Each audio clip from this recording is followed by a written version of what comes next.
नमस्कार साथियों, मैं कौशल शर्मा आपका स्वागत करता हूं आपके अपने YouTube चैनल स्टडी प्लेस पर। जैसे कि आप सभी को जानकारी है, क्या था कि कल से आपकी क्लासेस प्रारंभ हो चुकी हैं। जो प्रीवियस ईयर क्वेश्चंस की श्रृंखला में लेकर आया था, मैंने आपको जानकारी भी दी थी 2 दिन पहले कि आपकी 1 अगस्त से सुबह 8 बजे आपकी क्लासेस स्टार्ट हो जाएंगी। जो विगत वर्षों में पूछे गए RO में पूछे गए प्रश्न हैं, उनकी श्रृंखला यहाँ पर स्टार्ट हो चुकी है। तो आइए स्वागत करते हैं सभी स्टूडेंट्स का। और ये क्लास जो है ज्यादा से ज्यादा लोगों को शेयर करें, छात्रों को शेयर करें जो हमारे साथ जुड़ सकें और अपनी तैयारी को और मजबूत बना सकें और जांच भी सकें कि कितनी तैयारी और उनको करनी है। ठीक है, तो ज्यादा से ज्यादा लोगों को शेयर करें, लाइक करें। अगर चैनल पर बने हुए हैं तो सब्सक्राइब करें इस चैनल को। शुरुआत करते हैं आज की क्लास का। ये पहला क्वेश्चन रहेगा जो मैंने कल आपको एक होमवर्क के रूप में प्रश्न दिया था। उत्तर प्रदेश से प्राप्त हड़प्पा स्थल हैं कौन कौन से, जो निम्नलिखित में दिए हुए हैं। 3 ऑप्शंस दिए हुए हैं: सनौली, आलमगीरपुर या राखीगढ़ी। इन तीनों में से कल मैंने आपको बताया था कि ये होमवर्क में दिया था कि आप इसको कमेंट बॉक्स में लिख के जानकारी दें, आंसर दें। लेकिन मुझे अभी तक किसी का जवाब यहाँ पर नहीं मिला है। तो इस प्रश्न के साथ शुरू करते हैं। हमारी जो इस प्रश्न की शुरुआत रहेगी, और आंसर जो किसी का नहीं मिल पाया तो मैं आपको बताना चाहिए, इसका जो आंसर रहेगा वो सनौली और आलमगीरपुर, ये उत्तर प्रदेश के दोनों हड़प्पा स्थल। ठीक है, तो इसका जो आंसर हो जाएगा वो और वह दोनों हो जाएंगे। राखीगढ़ी मैंने आपको कल ही बताया था कि हरियाणा के क्षेत्र में सरस्वती नदी के किनारे ये प्राप्त हड़प्पा स्थल है, जो कि हड़प्पा स्थल का सबसे बड़ा स्थल माना जाता है। क्योंकि इससे पहले जो बड़ा सबसे बड़ा स्थल था, सिंधु घाटी सभ्यता का सबसे बड़ा स्थल जो था, वो मोहनजोदारो को माना जाता था। लेकिन हाल ही में जब खुदाई हुई है तो इसमें प्राप्त हुआ है कि राखीगढ़ी जो है वो सबसे बड़ा स्थल माना जा रहा है। ठीक है, तो इस प्रश्न का जो क्वेश्चन 15 कल का क्वेश्चन था, इसका आंसर हो जाएगा अ और ब दोनों, सनौली और आलमगीरपुर। आज के प्रश्न की शुरुआत करते हैं कि ब्रिटिश ब्रिटिश वस्तुओं के बहिष्कार को राष्ट्रीय नीति के रूप में अपनाया गया था। जब ब्रिटिश वस्तुओं के बहिष्कार होने लगा था तो उसको राष्ट्रीय रूप कब दिया गया, किस ईयर में इसको दिया गया, इसकी जानकारी मैं आपको बताना चाहूंगा। बताएं। ऑप्शन ए 1899 में, 1901 में, 1903 में या 1905 में। तब ब्रिटिश वस्तुओं के बहिष्कार को राष्ट्रीय नीति के रूप में अपनाया गया था, यानी कि राष्ट्रीयकरण पूरे राष्ट्र में ब्रिटिश वस्तुओं का बहिष्कार कब हुआ था। आंसर करें इसका। बताना चाहूंगा इसका जो आंसर रहेगा, उससे पहले एक जानकारी भी मैं आपको देना चाहूंगा कि इससे इस तथ्य से जुड़ी जो आंसर है, ये क्वेश्चन है, इस क्वेश्चन से जुड़ी एक तथ्य है कि इसका जो सबसे पहले सुझाव दिया गया था वो दिया गया था कृष्ण कुमार मित्र जी के द्वारा। अब कृष्ण कुमार मित्र ने सबसे पहले इसका बहिष्कार का सुझाव दिया, जो कि एक उस समय साप्ताहिक पत्रिका चलती थी संजीवनी के माध्यम से इसका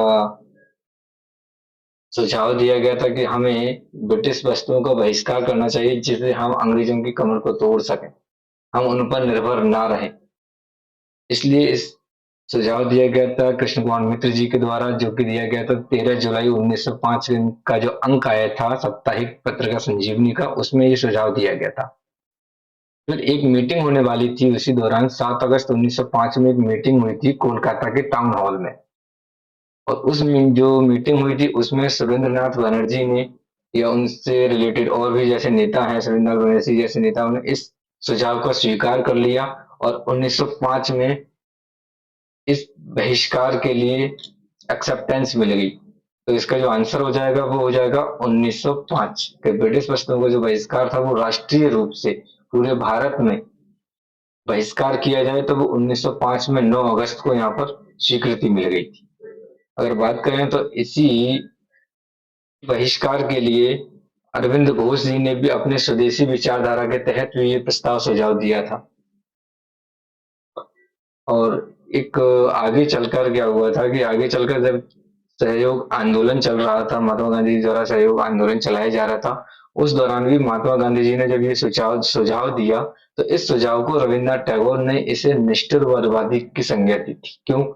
क्योंकि निष्ठुर बर्बादी इसलिए थी कि लोग क्या कर रहे थे, वहां पर जो विदेशी वस्तुएं थी उनका बहिष्कार तो कर रहे थे, साथ ही साथ उनको तोड़ रहे थे, या कोई भी चीज खरीद ली, आपने कपड़े खरीद लिए जो रेडीमेड आ रहे थे उस समय बन के ब्रिटेन से, तो उनको जला रहे थे लोग। क्या कहते हैं, निष्ठुर बर्बादी को रविन्द्रनाथ टैगोर ने इसकी संज्ञा दी है। ठीक है, इसका मेरा आंसर भी देखो यहाँ पर लिखा हुआ है, पूरे विवरण के साथ बताया कि ब्रिटिश वस्तुओं के बहिष्कार का सुझाव है सबसे पहले कृष्ण कुमार मित्र ने दिया। सर्वप्रथम कृष्ण कुमार मित्र की साप्ताहिक पत्रिका संजीवनी, इस पत्रिका को याद रखिएगा, महत्वपूर्ण पत्रिका है कि किस पत्रिका में ये सुझाव दिया गया था, तो आप बताएंगे कि ब्रिटिश वस्तुओं के बहिष्कार के राष्ट्रीयकरण की सुझाव जो दिया गया संजीवनी पत्रिका के अंतर्गत दिया गया था 13 जुलाई 1905 के अंक में। फिर 7 अगस्त को इसको क्या मिली, स्वीकृति मिली, सुरेंद्रनाथ बनर्जी जैसे नेता थे उन्होंने इसको स्वीकृति भी दी। अब चलते हैं अगले प्रश्न में, अगले प्रश्न पे है, ये है फूट डालो राज करो की जो रणनीति थी वो सबसे पहले किसने अपनाई, या किसने इस नीति को अपनाया था। बहुत ही आसान क्वेश्चन है ये, मुझे लगता है कि सभी लोगों को जानकारी भी होनी चाहिए इस प्रश्न की, कि फूट डालो राज करो नीति जो शुरू से चली आ रही है हमारे देश में, जब से भारत ने अंग्रेजों का आगमन हुआ उसके कुछ समय बाद ही इन्होंने इस नीति को लागू किया था। और अगर बात करें तो लॉर्ड कर्जन के द्वारा, लॉर्ड मिंटो के द्वारा, लॉर्ड वेलेस्ली द्वारा, या फिर लॉर्ड डलहौजी द्वारा। आंसर करें कि किस लॉर्ड द्वारा, या किस वायसराय के द्वारा, किस गवर्नर जनरल के द्वारा ये नीति अपनाई गई।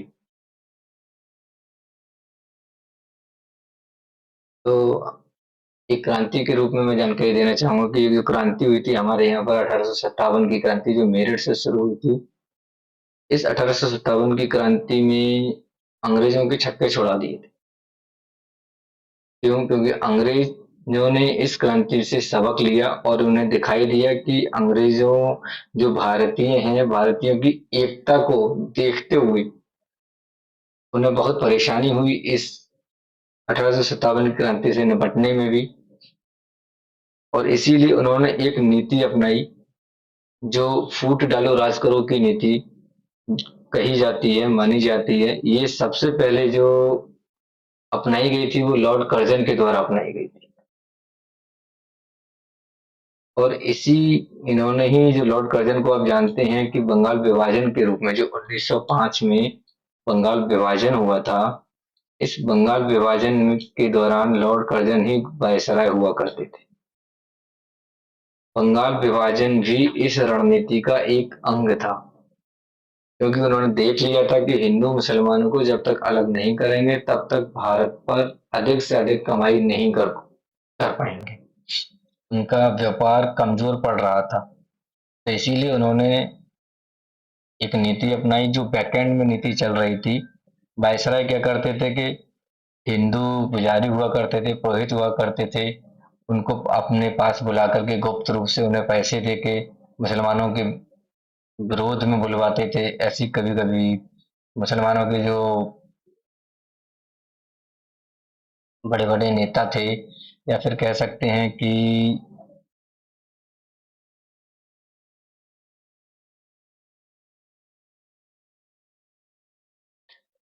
इन लोगों को, मुसलमानों से भी कभी कभी जो काजी हुआ करते थे मुसलमानों के, इन काजियों को भी बुला करके अपने पास पैसे दे करके हिंदुओं के विरोध में बुलाते थे। तो इस प्रकार से इन दोनों ने, अंग्रेजों ने इन दोनों को अपने पास गुप्त रूप से बुला करके एक दूसरे के विरुद्ध भड़काना शुरू कर दिया, जिससे लोगों में नकारात्मकता फैल गई, और लॉर्ड कर्जन को या अंग्रेजों को बंगाल विभाजन में बहुत मदद मिली इसके सहायता से। तो बंगाल विभाजन भी एक प्रकार का फूट डालो राज करो की रणनीति का अंग था।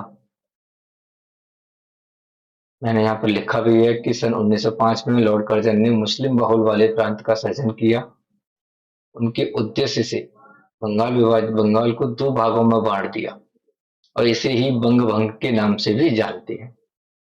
ठीक है, अगला जो फूट डालो राजगुरु जो नीति थी वो एक अंग ही था, और उसके विरोध में 1908 में संपूर्ण देश में बंग भंग आंदोलन भी प्रारंभ हो गया। ठीक है, अगला प्रश्न है, गदर पार्टी का मुख्यालय कहाँ पर था। तो सभी को ज्ञात होगा कि गदर पार्टी का जो मुख्यालय था वो सैन फ्रांसिस्को में था, और इसकी जो स्थापना की थी, जैसे मैंने लिखा भी है, आपको विवरण भी दिया हुआ है कि सैन फ्रांसिस्को में इसका स्थापना हुई थी। ठीक है। और सैन फ्रांसिस्को में स्थापना होने के साथ साथ यहाँ पर गदर पार्टी की स्थापना 15 जुलाई 1993 में हुई थी। सोहन सिंह भाकना ने इसको स्थापित किया था, और यही इस संस्थापक अध्यक्ष भी थे। सोहन सिंह भाकना जी संस्थापक अध्यक्ष भी थे। ये भारत में ब्रिटिश शासन को उखाड़ फेंकने के लिए प्रवासी भारतीयों द्वारा, जो विदेशों में रहा करते थे, उन प्रवासी भारतीयों द्वारा एक अंतर्राष्ट्रीय राजनीतिक आंदोलन का गठन हुआ, जिसको गदर पार्टी का नाम दिया गया। सैन फ्रांसिस्को में अपने मुख्यालय के साथ पार्टी बहुजातीय थी, और इनमें हिंदू, मुस्लिम, सिख, मुस्लिम नेता भी थे, सिख नेता भी यहाँ पर शामिल थे। अगले प्रश्न की बात करें तो अगला प्रश्न यहाँ पर आता है कि कौन उग्रवाद के उल्लेखनीय नेताओं में से नहीं था। इसका आंसर दीजिए। गोपाल कृष्ण गोखले जी, विपिन चंद्र पाल जी, लोकमान्य तिलक, या लाला लाजपत राय। उग्र नेता यानी कि थोड़े क्रोधी टाइप के जो नेता थे, उनकी जानकारी यहाँ पर मांगी कि इनमें से कौन सा उग्र राष्ट्रवाद का नेता नहीं था। बहुत ही आसान क्वेश्चन है, सभी को पता भी होगा कि इनको उग्र नेता या उग्र राष्ट्रवाद के नेता के रूप में जाना जाता है। जल्दी जल्दी आंसर करें। कल भी मुझे ज्ञात हुआ कि आपने कमेंट्स तो किए हैं, लेकिन जो प्रश्न मैंने आपको दिया था होमवर्क के रूप में, उसका आप लोगों ने आंसर नहीं दिया है। आंसर भी देते रहें, जो मैं वर्क फ्रॉम होम बताता हूँ, आपको ये क्वेश्चंस देता हूँ लास्ट में, कि आप उसको घर पे जाके सॉल्व भी करें और इसका भी रिवीजन करें। ठीक है। जिससे आपको आपके जो परीक्षा देने जा रहे हैं यूपी से साहब की, इसमें बहुत मदद मिलेगी, जो प्रश्न मैं आपको करवाने जा रहा हूँ। तो बताना चाहूंगा, जो उग्र नेता के बारे में जानकारी है, तो आपने नाम सुना होगा लाल बाल पाल। ये तीन नेता कांग्रेस के बहुत ही उग्र नेता माने जाते थे। लाल मतलब लाला लाजपत राय जी, बाल मतलब बाल गंगाधर तिलक जी, या लोकमान्य तिलक जी हम कहते हैं उनको, और विपिन चंद्र पॉल। ये तीनों उग्र नेताओं के रूप में जाने जाते हैं, जबकि जो गोपाल कृष्ण गोखले जी हैं, ये उदारवादी नेता के अंतर्गत आते हैं। ठीक है।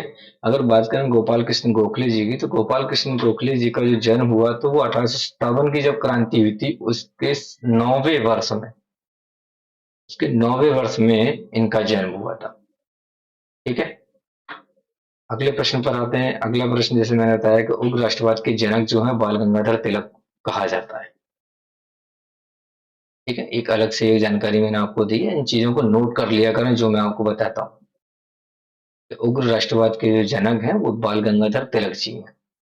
अगले प्रश्न पे आते हैं कि इसमें से किन्हें या किसे दी ग्रैंड ओल्ड मैन के नाम से जाना जाता है। खान अब्दुल गफ्फार खान जी, डब्ल्यू सी बनर्जी, दादा भाई नेहरू और मोतीलाल नेहरू। ये भी प्रश्न बहुत ही आसान है, और सभी लोगों को ये आना भी चाहिए, क्योंकि रेयरली नहीं है लेकिन अधिकतर एग्जामों में ये पूछा हुआ प्रश्न है।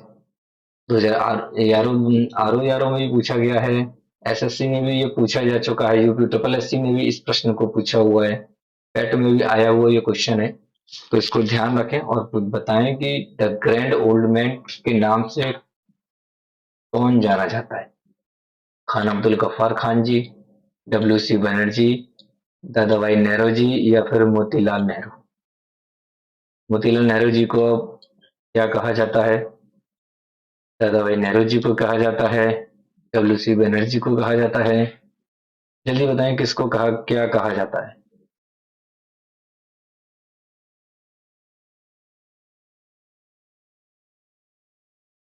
तो दी ग्रांड ओल्ड मैन की जो संज्ञा दी गई है वो दादा भाई नेहरू जी को दी गई है।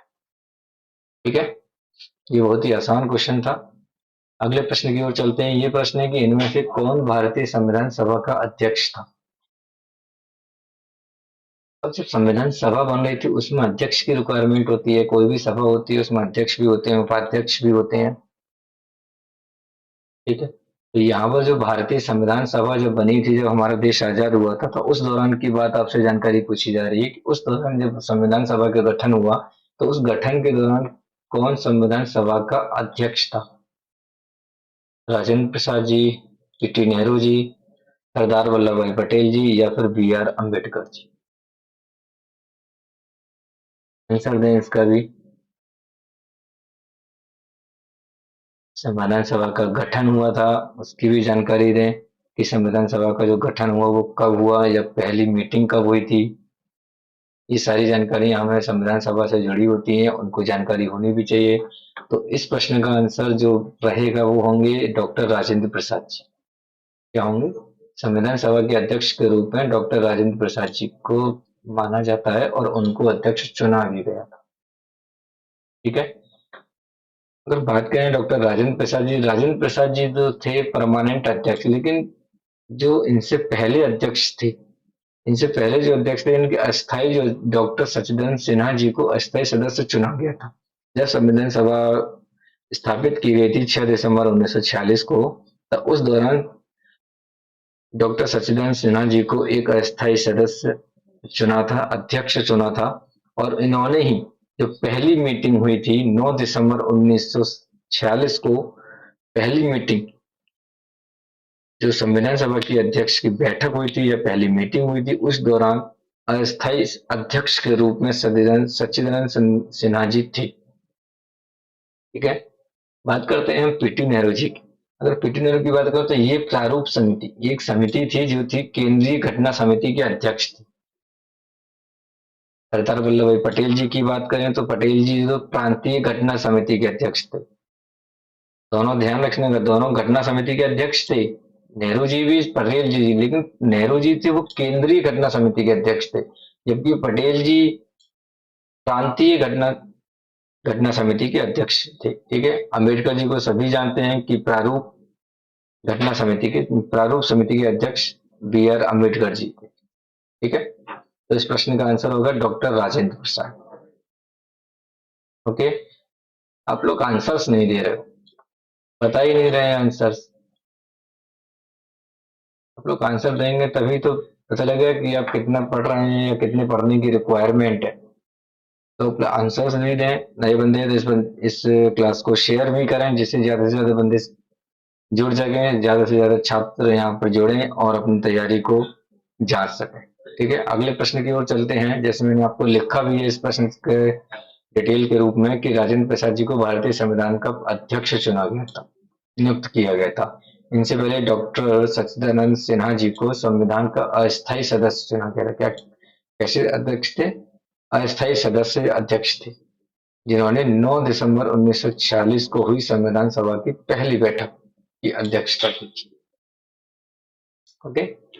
आगे चलते हैं। ये 7वां क्वेश्चन है कि स्वतंत्रता का नवग्रहित तिरंगा पहली बार कब लहराया गया था? स्वतंत्रता का नवग्रहित तिरंगा पहली बार कब लहराया गया? 31 दिसंबर 1928, 31 दिसंबर 1929, 31 दिसंबर 1930 या 31 दिसंबर 1931? इस प्रश्न का आंसर भी दें। ये क्वेश्चंस देखिए, क्वेश्चन का लेवल देखिए, क्या क्या पूछा जा रहा है। नॉर्मल क्वेश्चंस नहीं है सारे क्वेश्चंस जो मैं आपको करा रहा हूँ वो आए हुए क्वेश्चन है, विगत परीक्षाओं में आए हुए क्वेश्चंस मैं आपको करा रहा हूँ कि क्या हमें पढ़ना है, कहाँ से क्वेश्चंस पूछा भी जा सकता है। अब देखिए ये पूछा है कि पहली बार तिरंगा कब फहराया गया था, जो नवग्रहित तिरंगा था। तब तिरंगे को सिर्फ मान्यता भी नहीं मिली थी, ग्रहण कर लिया था नाम कि 3 रंगों का तिरंगा होगा। इस प्रकार की सिर्फ उस समय मन में विचार ही आया था। तो ये जो तिरंगा लहराया गया था वो कब लहराया गया था बताएं। तो आपको याद होगा लाहौर में एक अधिवेशन हुआ था कांग्रेस का, जो कांग्रेस लाहौर अधिवेशन के नाम से जाना जाता है, वो 1929 में हुआ था और जिसकी अध्यक्षता नेहरू जी ने की थी। पंडित नेहरू जी ने उसकी अध्यक्षता की थी 1929 में। और जो अध्यक्षता इन्होंने की थी ये 31 दिसंबर 1929 को की थी। 31 दिसंबर 1929 को की थी। ये लाहौर अधिवेशन आपको पता हो तो लाहौर अधिवेशन सीधे ना पूछे कि लाहौर अधिवेशन कब हुआ, इन्होंने ये नहीं पूछा 1929 में हुआ दिसंबर में, उन्होंने ये पूछा कि तिरंगा कब फहराया गया। तो अगर आपको लाहौर अधिवेशन के बारे में गहन जानकारी है तभी आप इसको बता सकते हैं कि 31 दिसंबर 1929 को लाहौर अधिवेशन उस समय चल रहा था। तब उसी 31 दिसंबर की रात को ये रावी नदी के तट पर बड़े हर्षोल्लास के साथ एक नवग्रहित तिरंगा फहराया गया था। ठीक है। और इसी अधिवेशन में एक महत्वपूर्ण ऐतिहासिक घोषणा भी हुई थी। बताएं किसको, अगर किसको पता है कि इसी अधिवेशन में कौन सी ऐतिहासिक घोषणा हुई थी। तो यहाँ पर ही नारा दिया गया था कि अब हम पूर्ण स्वराज लेंगे। पूर्ण स्वराज की घोषणा इसी अधिवेशन में कर दी गई। ठीक है।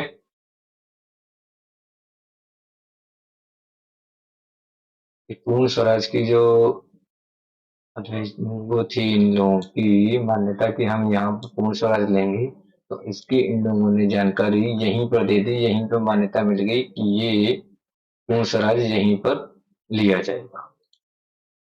ओके। अगले प्रश्न की ओर चलते हैं। ये है, जैसे मैंने आपको यहाँ पे इसका भी डिटेल दिया, हर प्रश्न का डिटेल दिया। अगर आपको ये चीज इस प्रकार से चाहिए तो बता दीजिए, मैं आपको इस प्रकार से भी लिख के दे दूंगा। अगर अन्य प्रकार से भी चाहिए तो मुझे कमेंट में बताएं कि इस प्रकार से करें, जिससे और अच्छे से आपको समझ में भी आएगा। मैं यहीं पर इस प्रश्न के डिस्क्रिप्शन भी मैं आपको दे रहा हूँ, एक्सप्लेनेशन यहाँ पर आपको दे रहा हूँ, लिख के साथ में ही दे रहा हूँ। तो कांग्रेस के लाहौर अधिवेशन, जैसे मैंने बताया कि 1929 की अध्यक्षता नेहरू जी ने की थी, और 31 दिसंबर 1929 की आधी रात को रावी के तट पर, जो रावी नदी है उसके तट पर प्रसन्नता और उल्लास के साथ भारतीय स्वतंत्रता के प्रतीक तिरंगा झंडा फहराया गया, और इसी में पूर्ण स्वराज की घोषणा की गई। इस अधिवेशन के अध्यक्ष कौन थे? हमारे नेहरू जी। ठीक है। चलते हैं अगले प्रश्न की ओर। अगला प्रश्न क्या कह रहा है? अगला प्रश्न कह रहा है आपके लिए कि भू आंदोलन का प्रारंभ सर्वप्रथम किस राज्य में हुआ था? तो इसमें तो यहाँ पर आंसर सीधे दिख ही गया आप लोगों को, क्या है? आंध्र प्रदेश। क्यों? क्योंकि भू आंदोलन के दौरान, अगर आपको पता होगा, ये आंदोलन आचार्य विनोबा द्वारा जी चलाया गया था। 1951 में आरंभ किया गया था, जब वह आंध्र प्रदेश के गांवों में भ्रमण कर रहे थे। तो उन्होंने देखा कि भूमिहीन व्यक्ति या अस्पृश्य या हरिजन जो व्यक्ति हैं, लोग हैं, उनके पास भूमि नहीं। उस भूमि न होने के कारण उनको आजीविका में असुविधा हो रही है। तो इनको लोगों को, अस्पृश्य लोगों या फिर हरिजनों को भूमि मुहैया कराने के लिए इन्होंने आंदोलन चलाया था। और इस आंदोलन में एक जमींदार ने उनकी महत्वपूर्ण भूमिका भी निभाई थी, और उन्हें 1 एकड़ जमीन देने का प्रस्ताव भी दिया था। तो आचार्य विनोबा भावे द्वारा ये आंदोलन चलाया गया था। आंध्र प्रदेश से ये प्रारंभ हुआ था 1951 में। ठीक है। दो प्रश्न बन जाते हैं कि भू आंदोलन किसने प्रारंभ किया, तो क्या बताएंगे हम? विनोबा भावे जी द्वारा, आचार्य विनोबा भावे द्वारा ये आंदोलन प्रारंभ किया गया। कब प्रारंभ किया गया? 1951 में प्रारंभ किया गया। किस प्रदेश से प्रारंभ किया गया? तो आंध्र प्रदेश के। ठीक है। अगला प्रश्न लेके आ रहे हैं। अगला प्रश्न है, जैसे भारतीय संविधान में समानता का अधिकार 5 अनुच्छेदों द्वारा स्वीकृत है। ये सभी को पता है कि समानता का अधिकार जो है 5 अनुच्छेदों के अंतर्गत है। लेकिन वो अनुच्छेद हैं कौन कौन से? या 13 से 17 है, या 14 से 18 है, या 16 से 20 है, या 15 से 19 है? वो अनुच्छेद हैं कौन कौन से, ये आपसे पूछे।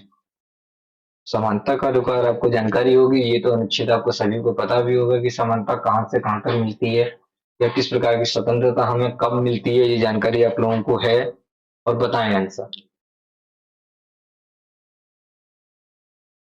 तो जो अनुच्छेद है, हमारे समानता का जो अधिकार दिया गया है, वो 5 अनुच्छेदों के अंतर्गत दिया गया। और ये अनुच्छेद जो आते हैं, किस अनुच्छेद के अंतर्गत आता है? ये अनुच्छेद आता है 14 से 18 तक। अनुच्छेद 14, अनुच्छेद 15, अनुच्छेद 16, 17 और 18, ये अनुच्छेद समानता का अधिकार को डिस्क्राइब करते हैं, वर्णित करते हैं कि किस प्रकार से समानता हमें संविधान द्वारा दी गई है।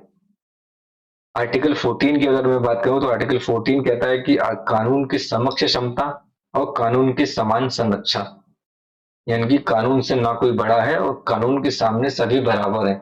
ये आर्टिकल 14 आपको बताता है।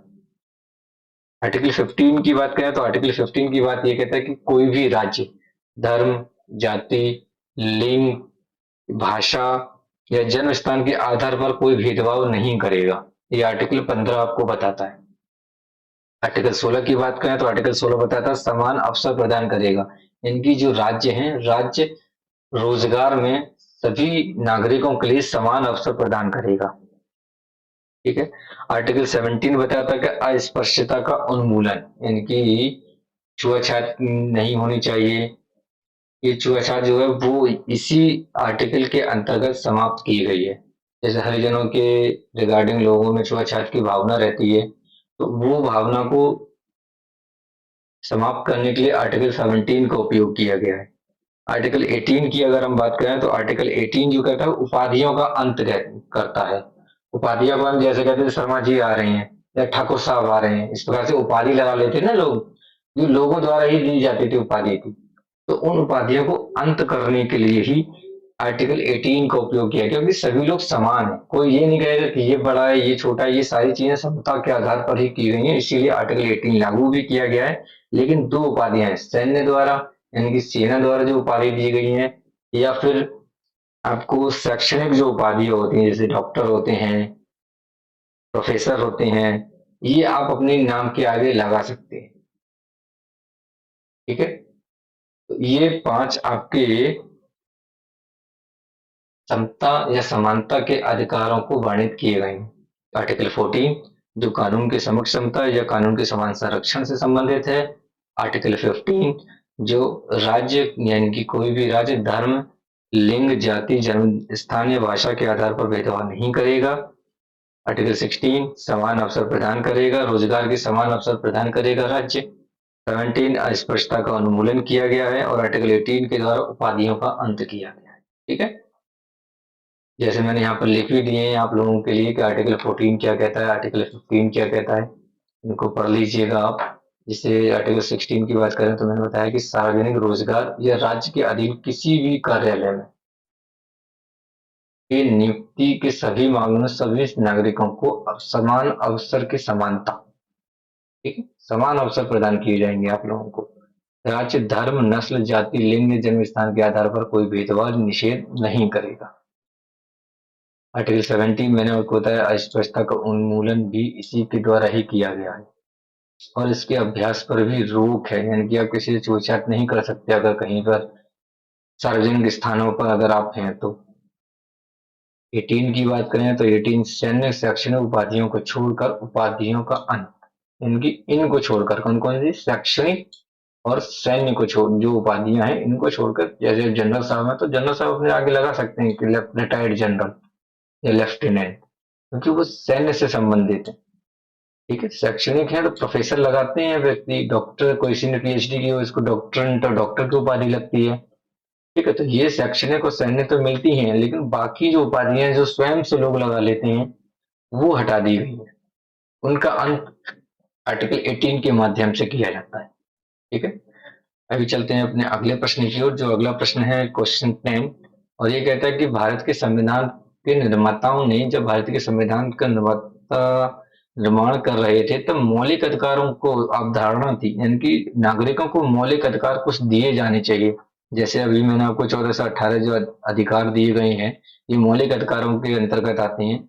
और ये जो अधिकार हैं ये अधिकार की अवधारणा यानी कि विचार कैसे आया, मौलिक अधिकारों को जो विचार है वो कहाँ से आया, यूएसए से, आयरलैंड से, कनाडा से, या सोवियत संघ के संविधान से। हमने किस संविधान से या किस राज्य से किस देश से हमने मौलिक अधिकारों की अवधारणा को लिया है, बताएं। सभी को जानकारी होनी चाहिए, ये कॉमन क्वेश्चन है, ये आते ही आते हैं इस प्रकार के क्वेश्चन। अगर हम देखें तो इस प्रकार के क्वेश्चंस आते ही आते हैं।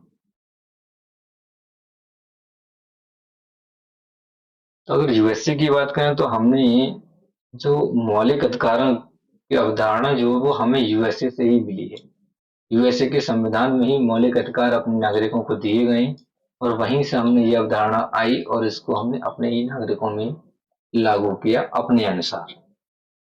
अगर आयरलैंड की बात करें तो आयरलैंड से हमने डीपीएफसी एसपी लिए हैं, डीपीएसपी लिए हैं या राष्ट्रपति के निर्वाचक जो मंडल की व्यवस्था है वो भी यहीं से ली है। और साथ ही साथ जो राष्ट्रपति 12, अब तो 12 नहीं है 10 ही रह गए हैं, 10 सदस्यों को मनोनयन करता है शिक्षा के क्षेत्र में, साहित्य के क्षेत्र के व्यक्ति जो विशेषज्ञ क्षेत्र व्यक्ति होती हैं या खेल से संबंधित जो विशेषज्ञ व्यक्ति होती हैं उनको उनका मनोनयन राज्यसभा या लोकसभा में जो राष्ट्रपति द्वारा किया जाता है। ये भी अवधारणा हमारी आयरलैंड से ली गई है। ठीक है। कनाडा की हम अगर बात करें तो कनाडा जो है वो अपशिष्ट अधिकारों का विचार लिया गया है और राज्यपाल की नियुक्ति किस प्रकार होनी चाहिए ये भी अवधारणा हमने कनाडा से ली है। अपशिष्ट अधिकार की मैं अगर बात करना चाहूँ तो अपशिष्ट अधिकार जिनकी जिस पर हमारे जो संविधान में 3 सूचियां हैं, समवर्ती सूची, राज्य सूची और अवशिष्ट सूची। अवशिष्ट सूची वो सूची होती है जो आज हमारे पास जो भी नियम बने हुए हैं उनसे अलग कुछ ऐसे नियम होते हैं जो हमें आज रिक्वायरमेंट नहीं है लेकिन भविष्य में रिक्वायरमेंट होती है। जैसे जैसे हमारे पास आईटी की बात आती है या एआई की बात कर लेते हैं अभी। तो जिस समय संविधान बना था उस समय एआई की तो रिक्वायरमेंट थी नहीं, आर्टिफिशियल इंटेलिजेंस की। तो इसको अपशिष्ट में डाला गया था। क्यों? क्योंकि अभी उसमें की रिक्वायरमेंट ही नहीं है और न ही किसी राज्य को न केंद्र को इसकी रिक्वायरमेंट है क्योंकि उसमें ना कोई थ्रेट का कोई खतरा था ना किसी प्रकार की आवश्यकता थी। तो इसीलिए इसको अपशिष्ट में डाल दिया गया क्योंकि रिक्वायरमेंट नहीं है, इस पर रूल बनाने की आवश्यकता नहीं है अभी फिलहाल। अब एआई आज की जनरेशन में देखें या आज के युग में तो एआई का महत्वपूर्ण योगदान होता जा रहा है। तो इस पे अब आज केंद्र सरकार रूल बनाने जा रही है, नियम बनाने जा रही है। क्यों? क्योंकि अब रिक्वायरमेंट है तो इसको निकाल करके इस प्रकार के जो विषय होते हैं ये अवशिष्ट सूची में डाले जाते हैं। ठीक है। फिर बात करते हैं हम सोवियत संघ से, यूएसएसआर से हमने क्या लिया। रूस हुआ करता था, रूस भी कह सकते हैं हम। जो सोवियत संघ था वो, रूस जो था वो पहले सोवियत संघ था, बाद में ये 18 या 22 देशों में ये टूट गया। ठीक है। तो यूएसएसआर कह सकते हैं, इससे हमने मौलिक कर्तव्य लिए हैं, मूल कर्तव्य लिए हैं और प्रस्तावना में जो 3 शब्द हैं सामाजिक, आर्थिक और राजनीतिक, ये 3 शब्द भी हमने यूएसएसआर से या सोवियत संघ से लिए। अगले प्रश्न की ओर बढ़ते हैं। ये प्रश्न है हमारा, किनके बीच संबंधों की पुनरीक्षा के लिए सरकारी आयोग का गठन किया गया। सरकारी आयोग के बारे में जानकारी मांगी गई है। प्रधानमंत्री राष्ट्रपति के बीच, विधायिका कार्यपालिका के बीच, कार्यपालिका न्यायपालिका के बीच या केंद्र राज्यों के बीच। सरकारी जो आयोग का गठन किया गया वो किस कारण से गठन किया गया और किसके बीच संबंध स्थापित करने के लिए ये गठन किया गया। बहुत ही अहम क्वेश्चन है, बहुत ही महत्वपूर्ण ये क्वेश्चन है। इस प्रकार के क्वेश्चंस आए हुए हैं। आयोग से संबंधित कौन सा आयोग कब बना है, क्यों बना है, उसकी अवधारणा क्यों आई या क्यों जरूरत पड़ी इन आयोगों के गठन के लिए, ये महत्वपूर्ण है। अब इस प्रकार के जो आयोग बने हुए हैं उनको जरूर पढ़ लेना। आर ओ आर में बहुत महत्वपूर्ण क्वेश्चन इस प्रकार से बनते हैं। जैसे अभी इसी में ही बना हुआ है कि किन के बीच संबंधों के पुनरीक्षा के लिए सरकारी आयोग का गठन किया गया था। तो इस प्रश्न का आंसर अगर मैं बताऊंगा कि ये प्रश्न का जो आंसर है वो केंद्र और राज्यों के बीच। लेकिन इसकी जरूरत पड़े क्यों? केंद्र और राज्यों के बीच संबंध स्थापित करने के लिए, संबंधों को संतुलित बनाने के लिए इस सरकारी आयोग के गठन की आवश्यकता पड़ी। सरकारी आयोग के बारे में अगर मैं जानकारी तो इसका जो उद्देश्य था वो केंद्र व राज्यों के संबंधों से संबंधित था और इनकी शक्ति को संतुलन करने की अपनी संस्तुति देना था या रिपोर्ट सबमिट करना था केंद्र सरकार को कि दोनों के बीच किस प्रकार के संबंध होने चाहिए। इसका गठन की बात करें तो इस आयोग का गठन जो हुआ था वो 9 जून 1983 को हुआ था। इसके अध्यक्ष जो थे वो रिटायर्ड जज रणजीत सिंह सरकारिया जी थे, इसीलिए इसका नाम सरकारिया आयोग भी पड़ा।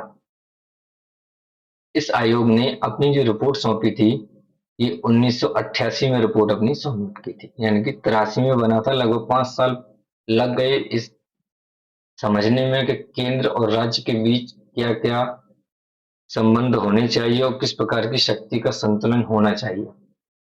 और 8 साल बाद इसने अपनी रिपोर्ट सबमिट की। बताना चाहूंगा ये जरूरत पड़ी क्यों इसकी। जरूरत इसलिए पड़ी क्यों कर्नाटक के पूर्व सीएम थे एस आर बोम्मई जी। उन्होंने 1989 में एससी में एक अपनी सरकार की बर्खास्तगी के लिए चुनौती दी और राज्य विधानसभा में फ्लोर टेस्ट के लिए उनके अनुरोध को ठुकराने वाले राज्यपाल के फैसले पर सवाल उठा दिया। यानी कि जो एस आर बोम्मई जी हैं, एस आर बोम्मई जी की सरकार जो थी वो बर्खास्त कर दी गई थी और बर्खास्त की चुनौती के लिए बर्खास्तगी जो राज्यपाल द्वारा कर दी जाती है तो उनको चुनौती देने के लिए एससी में गए और उन्होंने कहा कि राज्य विधानसभा में हमें फ्लोर टेस्ट नहीं कराया जा रहा है। राज्यपाल इस फैसले पर मना कर रहे थे कि हम फ्लोर टेस्ट नहीं कराएंगे। इसकी फ्लोर टेस्ट न कराने के कारण ये पहुंच गए सुप्रीम कोर्ट। सुप्रीम कोर्ट ने 9 सदस्यीय बेंच बनाई और इस सरकारी आयोग का भी गठन हुआ, सरकारी आयोग का। और 1994 में इस जो मामला था दर्ज हुआ है, इस मामले में ऐतिहासिक फैसला लिया। ठीक है, अगर सरकारी आयोग की बात करें तो सरकारी आयोग ने अपनी रिपोर्ट 1988 में सबमिट की थी। ठीक है, इसमें कई सारे पॉइंट्स यहाँ पर दिए गए हैं, वो आगे चल के मैं आपको बताऊंगा। फिलहाल के लिए इतना ही ध्यान रखें कि सरकारी आयोग जो है वो 9 जून 1983 को बना था और रिटायर्ड अध्यक्ष रणजीत सिंह, जो रिटायर्ड जज सुप्रीम कोर्ट के रणजीत सिंह सरकारिया जी इसके अध्यक्ष थे। तो केंद्र राज्यों के बीच संबंधों की शक्ति संतुलन पर अपनी रिपोर्ट प्रस्तुत करना था। फिर है आर्टिकल, ये अगला प्रश्न आता है अपना जो है 12। प्रश्न 12 कहता है कि भारत के संविधान के किस भाग में संघ राज्यों संबंधित का उल्लेख है, यानी कि संघ और राज्यों का संबंध जो उल्लेख है वो किस भाग में दिया गया है। हम अभी बात कर रहे थे पीछे कि सरकारी आयोग क्यों बना था या किन के बीच संबंध को स्थापित करने के लिए बना था। इसी प्रकार से संविधान में भी प्रावधान है कि संघ और राज्यों के बीच किस प्रकार के संबंध होने चाहिए, क्या क्या संबंध स्थापित होते हैं, राज्यों राज्यों के बीच इस प्रकार के संबंध होते हैं। उसी प्रकार से हर भाग में अलग अलग प्रकार के भाग दिए गए हैं। तो भाग 10 में है इसका आंसर, या फिर भाग 11, भाग 15 या भाग 14।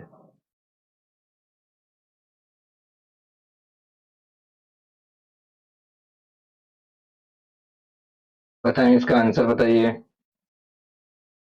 तो भाग 11 की अगर हम बात करें तो भाग 11 में जो है वो केंद्र राज्य संबंध स्थापित किए गए। केंद्र राज्य संबंध से संबंधित अनुच्छेद यहाँ पर बताए गए हैं कि किस अनुच्छेद में क्या होगा। ये भाग 11 के अंतर्गत इसको डाला गया है।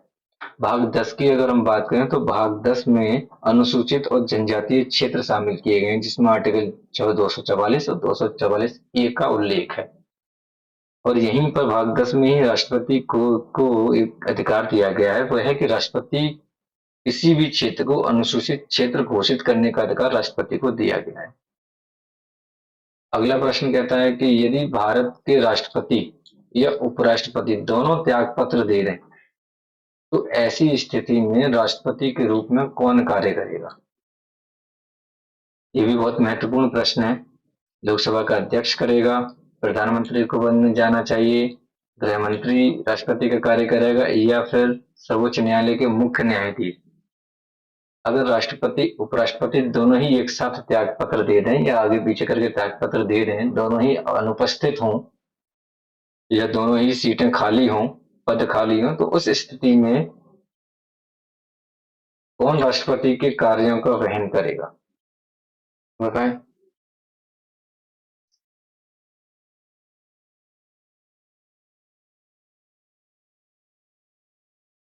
आंसर कीजिए जल्दी जल्दी। तो बताना चाहूंगा एक एक्ट है जो है प्रेसिडेंट एक्ट 1969 में एक एक्ट बना था। इस एक्ट के अकॉर्डिंगली सर्वोच्च न्यायालय के न्यायाधीश, मुख्य न्यायाधीश, न्यायाधीश नहीं मुख्य न्यायाधीश जो है राष्ट्रपति के कार्यों की कार्य करेंगे, राष्ट्र एज ए राष्ट्रपति एक्ट करेंगे। ठीक है, अगले प्रश्न की बात करते हैं। अगला प्रश्न है कि कौन सा एक राज्य का नीति निर्देशक सिद्धांत संविधान में बाद में जोड़ा गया, यानी कि पहले नहीं था, जब संविधान बना था उस दौरान कौन सा ऐसा डीपीएसपी है जो बनते समय या मूल संविधान में नहीं था। ग्राम पंचायतों का संगठन, गोवध निषेध, मुफ्त कानूनी सलाह या समान नागरिक संहिता। डीपीएसपी से जुड़ा सवाल है। अगर डीपीएसपी की मैं बात करूं तो डीपीएसपी 36 से 51 तक, आर्टिकल 36 से आर्टिकल 51 तक डीपीएसपी आते हैं। और इसकी बात करें तो यहाँ पर जो आंसर होगा, इसका आंसर होगा मुफ्त कानूनी सलाह। यानी कि पहले मुफ्त कानूनी सलाह के बारे में कोई प्रावधान नहीं था, लेकिन बाद में ये जोड़ा गया था संविधान संशोधन के माध्यम से, और समान न्याय तथा मुफ्त कानूनी सलाह देने का ये प्रावधान जोड़ा गया, जो आर्टिकल 39 के ए में जोड़ा गया है। ठीक है। ग्राम पंचायतों का संगठन की अगर बात करें तो ये आर्टिकल 40 के अंतर्गत आता है, और समान नागरिक संहिता की बात करें, ये आर्टिकल 44 में आता है। अगर आज के हिसाब से देखा जाए तो यूसीसी जिसको कहते हैं, और आजकल इसकी चर्चा भी चल रही है, आर्टिकल 44 के माध्यम से यूसीसी लाने की चर्चा हो रही है। यूनिफॉर्म सिविल कोड, समान नागरिक संहिता की बात जो चल रही है, वो बहुत इंपॉर्टेंट है, और इससे संबंधित प्रश्न भी आने के चांसेस हैं इस बार के आर इस प्रश्न को जरा ध्यान से पढ़ें, और इससे रिलेटेड जो प्रश्न आंसर बन रहे हैं उसको भी जरा ध्यान से पढ़ें। ठीक है। अगले प्रश्न की ओर चलते हैं। अगला प्रश्न और लास्ट प्रश्न में कहता है, देखो मैंने यहाँ पर आपको डीएपी एसपी भी डाले हुए हैं। कुछ डीपीएसपी महत्वपूर्ण डीपीएसपी हैं जो मैंने आपको डाले हुए हैं। जैसे आर्टिकल 36 कहता है कि राज्य को परिभाषित करता है, जो आर्टिकल 12 में लिखा हुआ वही आर्टिकल 36 में लिखा गया, और राज्य को परिभाषित ये करता है। आर्टिकल 37 की बात करें तो यहाँ पर बताया गया कि इस भाग में नए सिद्धांतों का अनुप्रयोग किया गया, किस प्रकार से उपयोग में लाने हैं इसकी जानकारी आर्टिकल 37 में की गई है। आर्टिकल 38 की अगर हम बात करें तो आर्टिकल 38 दिया गया है। आर्टिकल 39 ए में जो दिया गया है वो मैंने ये बताया कि समान न्याय और मुफ्त कानूनी सलाह, यानी कि फ्री लीगल एड, ये 39 में जोड़ा गया है, 39 ए में।